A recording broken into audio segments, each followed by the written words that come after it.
No one wants to be a victim of this, kaya naman dapat daw aware tayo sa mga signs ng psychological manipulation. At ang mga signs na yan ang pag-uusapan natin dito sa ating Mars Sharing Group. Sign number 1 daw, information overload. Minsan, may mga nakakausap ka na ginagamitan ka ng komplikadong mga explanations at kung ano-anong numbers or terms na mahirap intindihin. Mag-ingat daw kapag napansin mo ito dahil most of the time, tactic lang nila ito para ma-confuse ka and ultimately, madaling ma-convince into doing something. Ayun. May na-experience ba kayong ganun? Ako wala. Pag ano ako very frank ako Kapag meron akong dinaintindihan, sabi ko, ay sandali, hindi na kita naiintindihan. Okay. Explain ulit. Yung Oo, medyo explain ulit. mas Tama na. layman's terms. Okay na ako. Mas layman's May pagkaganon terms. ako Parang wala, direct to the point ako Pag di ko naiintindihan, sabihin ko talaga, hindi ko naiintindihan. Ako naman. Parang oo. Oo, may ganun. Minsan yung mga nag-o-offer ng mga gamot-gamot na gumagamit, yung mga Mga supplements. gumagamit ng mga highfalutin words. Sige, kunin ko na yun, tapos ang mahal pala sa totoong buhay. So, nagbibiktima ka, ganyan. Correct. Tapos di mo rin naman magagamit. Actually, gamitin mo na. Nasa iyo na Oo, huwag mo na ipa-expire. Ikaw, Mars. Ako mas malala. Kasi napapanood ko lang, hindi nga ako nakakasagot, pero nakukumbinsi ako. Hindi talaga. Madaling araw, shopping ba yan? Diba, sa madaling Yung mga araw, ganyan. mapapahinto ka, tapos parang effective siya, tapos maya-maya hindi mo alam, tumatawag ka na. Pero napigilan ko na yung sarili ko, Mars. Oo, Mars, maganda yan. Kasi na-realize ko yung mga binili ko, hindi sila ganun ka-effective. Oh, no. Oo, kaya parang, dead man na. Ako rin medyo depende pag magaling mag-explain. Pag kunwari, may tanong ako tapos hindi niya ako nasasagot, alam ko na parang it's just a day job na hindi niya inaral. Parang actually, nabibilib din kasi ako sa kanila pag alam nila lahat ng information. Kaya pag nakita ko, sige, mukhang alam naman niya, mukhang totoong-totoo naman. Pero pag kunwari nag-ask ka tapos hindi niya ako nasagot, Correct.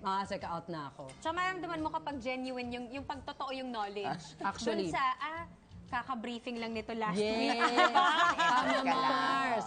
Yung kasama pa niya yung bisor niya, di ba? Kasama muna niya yung Kasi bisor. nautal pa siya dun sa ibang spills niya. Yan. Ayan. Ito naman daw, sign number 2, they make you feel insecure. Kapag nakakaramdam ka ng insecurity sa sarili mo, dahil sa mga sinasabi niya, aba, mag-ingat ka daw. Dahil tactic din daw ito para isipin mo ng ideas niya ang tama, kaya dapat sa kanya ka makinig.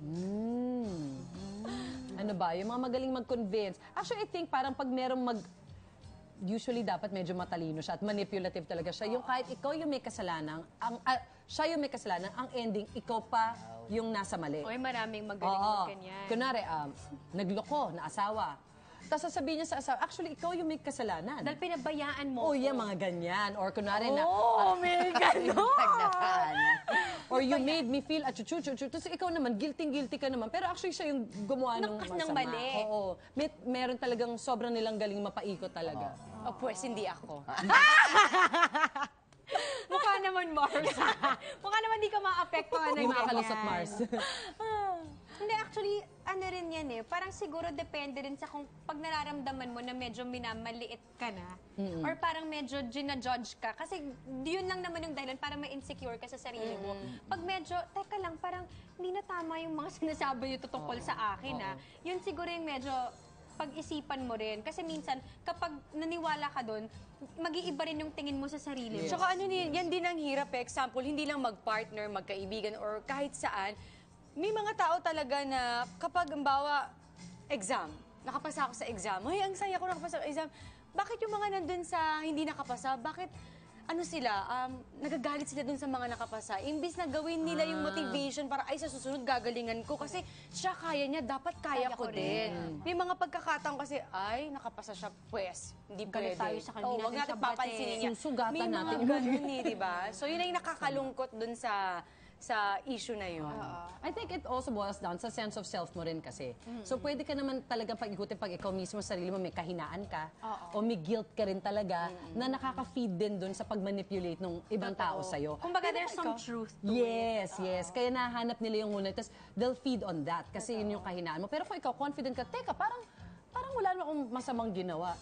Parang Hindi ka ma-affect. Tsaka minsan yung pagkakataon, kung weak ka, dun ka nila sisimulan. So wala na, bibigay Gagamitin ka. sa'yo yung, ito, hindi niya to kakayanin, itong topic na to. Yan, ayun, ingat. Sign number 3, they play dumb sometimes. Mag-ingat din daw sa mga taong nagtatanga-tangahan. Minsan kasi ginagawa lang nila ito para maawa ka sa kanila at gawin mo for them ang mga responsibilities nila. Very common na nangyari daw ito sa workplace. Nakakatawa to Grabe yung tanga-tangahan. Tsaka hindi nakakatawa kung may Ayun, mga tawa-tawa nabibiktima daw pa ako. nito. Diba? Buti hindi napapalayas yun sa work, di ba? Ano?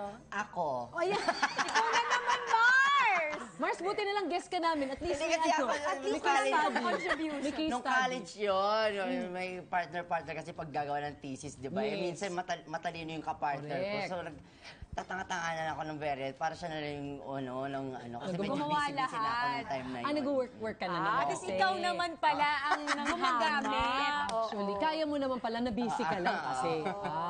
Well, Tangahan School of Acting. hindi naman tanga-tanga, hinahinaan lang siguro in a relationship. Example, ako kasi sobrang independent akong babae. So kapag may partner ka pala, hindi pala pwedeng lahat kaya mo. Siyempre yung mga pagkakataon na dapat yung partner mo yung mas magaling, mas Tama. kailangan mas malakas. Example lang, may aquarium ako, ang bigat. Binubuhat ko yun. Siyempre kagalit yung asawa ko.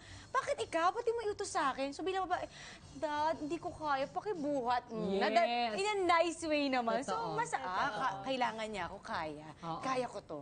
So, kailangan, pwede naman siyang gamitin in a nice way, yung Yes. kahinaan na yan. Oo. Para Kahit magkasundo na kaya kayo. Actually, mo. kahit kaya mo.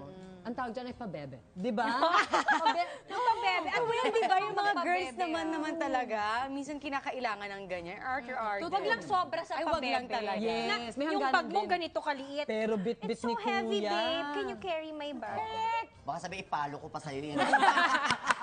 Maton pala yung jowa mo, umasa ka pa eh. Yun lang, kaya nako, ingat-ingat. Now, ito naman daw, sign number 4. They place undue pressure. Madalas yung mga taong gusto kang i-manipulate, ipe-pressure ka na gumawa ng desisyon kahit na hindi ka pa ready. Palalampasin nilang may urgency na gawin mo ang isang bagay o bilhin mo ang binibenta nilang produkto kasi Like last day na supplements. ng sale. Mars! Alam mo yan, nadadali ka nito, Mars, na nararamdaman ko yung nginig mo minsan. 3 days to go. Diyos ko, 3 days to go. Nung humina pa yung signal. Parang hirap na hirap ka makomplete yung nasa cart mo, di ba? Correct. Diyos Eh, may ko. twist. Siya daw uli. Oo naman. Hindi, mabilis. Minsan nabibiktima rin ako ng ganyan. Oo. Lalo na sa mga racket-racket, ganyan, di ba? Pag alam mo, magkano yung rate mo, ganyan, di ba? 5 puk, ganyan. O bakit sa ganito, 3 puk lang, ganyan. Sabi ko, totoo, 3 puk lang. Sige, 3 puk na rin po ako. Ganyan. Pero hindi Tapos yung pala, 10 puk pala siya. So, nabibiktima ka ng ganon. Tapos yung pala siya, nagpa-plus-plus, mga ganon. Kasi nagbubook. Hindi niya binibigay sa yung tama. Okay, okay. Pero ano naman na tayo ngayon sa At least may pambili ka na ng supplements dun sa 3. Pero sana yun mas eh. maraming supplements yung nabili ni Mars. Siya rin yun. Tama, Mars. Ayun, ikaw, Mars. Ako nang gaganon. Ikaw na may pressure. Ay, tara, ngayon na. Ay, pag hindi nga na, ayoko na. Ito na yung time ko. Agad-agad. Bawa sila, nagyayaya sila mga kaibigan ko, yan, kailan ka namin pwedeng dalawin? Bukas. Naku, hindi, bukas lang ako pwede. O, di pupunta sila bukas kasi bukas lang ako At pwede. least effective. Sagot agad, di ba? Pwede, O, pwede. Pwede naman Grabe pala. ka naman. So, pinaparaan Paparaan na na sila. naman pala eh. Pero sa ganung bagay lang. Ayun, alam nila yan. Oh, meeting pa sila. Kailan? Tuesday, Wednesday? Hindi, Wednesday lang ako pwede. Eh, di May Wednesday trabaho, ka- hindi, Wednesday lang talaga ako. Wednesday sila pwede. At least. Ikaw, Mars. Feeling ko, Mars, ito yung mga parang, especially if it's such a big decision, like purchasing something. Di ba? Tapos parang mabibigla ka na lang kasi nga parang last na to, last size ka na, tapos matagal na ulit bago magkaroon ng stock. Yan yung mga hanash, di ba? So parang ikaw parang, sige na nga, bibiling ko na. Tapos parang feeling mo na, tama ba yung naging decision Na-pressure ko ka na? tuloy Oo. kasi wala na eh. Wala First na, choice. sabi, last na nga daw yan, di ba? Wala na yung iba. So parang feeling ko, nung sa susunod, kapag hindi ko talaga, kunwari, kahit gustong-gusto ko yung Yes. bagay, pag talagang hindi ko siya, kumbaga hindi buo yung loob kong bilhin siya, ile-let go ko yun. Nice, Mars. No, actually, matututuhan mo din siya eventually. Eventually. Pero I think kaya ang ginagawa nila marketing tool yun kasi because they know It's it works. effective, right. So they'll email you 3 days left dun sa sale. 48 hours to go. Yan. Tarantan-taran ka na, last 24 hours. Parang tarantan-taran ka. And because they know it works. Because people, pag nakikita nila na may deadline, dun ka lang mas nag-rush nagmamadali. eh, no? O you have to make that decision right away. So I think marami tayong biktima dyan. Marami, oo. Oo nga, no, tama yun. Pag may sale, nagmamadali ka. Ay, Ay, sale! nag-hoard ka, feeling mo kasi nakamura ka dahil sale. Kaya, Pero ang pero dami hindi mong totoo. binili. Hindi rin, totoo. hindi. Ay, nako. Kaya, 30% off, pero hindi naman. plus Sa binayaran mo. shipping fee. Oh, At sa ganun dami pa ng rin. binili mo. Nako, thank you so much, guys.